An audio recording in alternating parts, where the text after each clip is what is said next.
तो दोस्तों एक बार फिर से स्वागत है आपका मेरे यूट्यूब चैनल इश्क डायरी में। तो शुरू करते हैं हम अपना एपिसोड 14।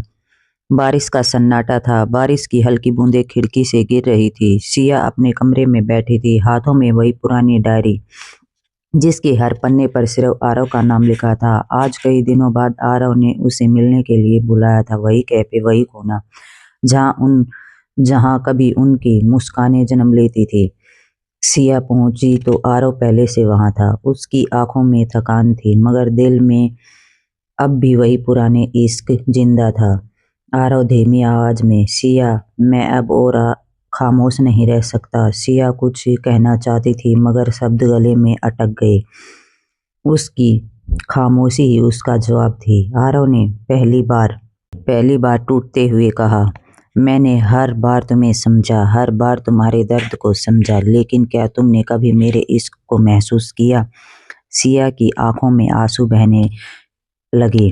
वह कांपती आवाज में कहा, मैं डर गई थी आरव।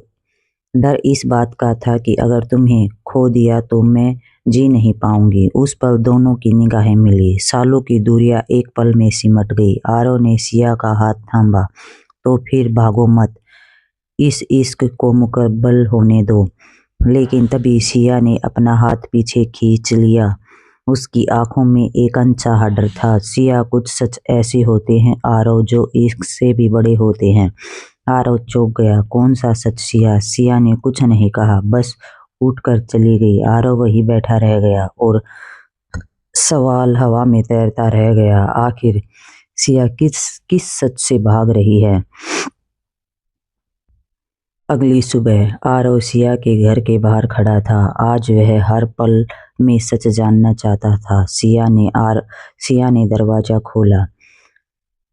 आंखें सूजी हुई थी, जैसे पूरी रात रोई हो। आरव, आज खामोशी नहीं, आज सिर्फ सच बोलना। सिया। कुछ पल चुप रहने के बाद सिया बोली, मैं बीमार थी आरव। मुझे डर था कि कहीं मेरा अधूरापन तुम्हारी जिंदगी अधूरी न कर दे। आरव की आंखें भर आई। वह आगे बढ़ा और सिया के सामने घुटने टेक कर बैठ गया। आरव, अगर इश्क के साथ न हो तो जिंदगी अधूरी होती है, और अगर तुम मेरे साथ नहीं तो मेरी हर खुशी झूठी है। सिया रो पड़ी।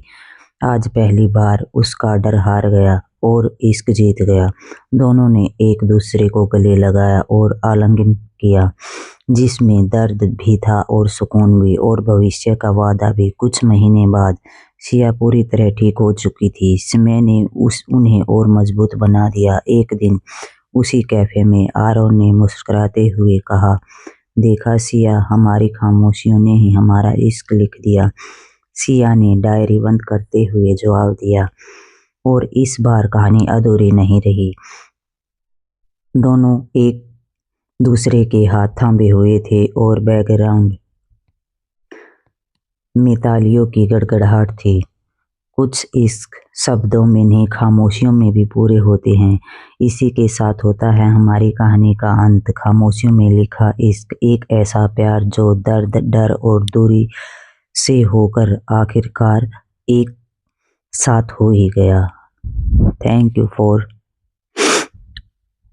लिसनिंग मेरी वीडियो के लिए। प्लीज़ अगर वीडियो अच्छी लगी हो तो लाइक और सब्सक्राइब जरूर करना। Thank you. और कल मिलते हैं हम एक नई अच्छी सी रोमांटिक और रोमांचक कहानी के साथ। धन्यवाद।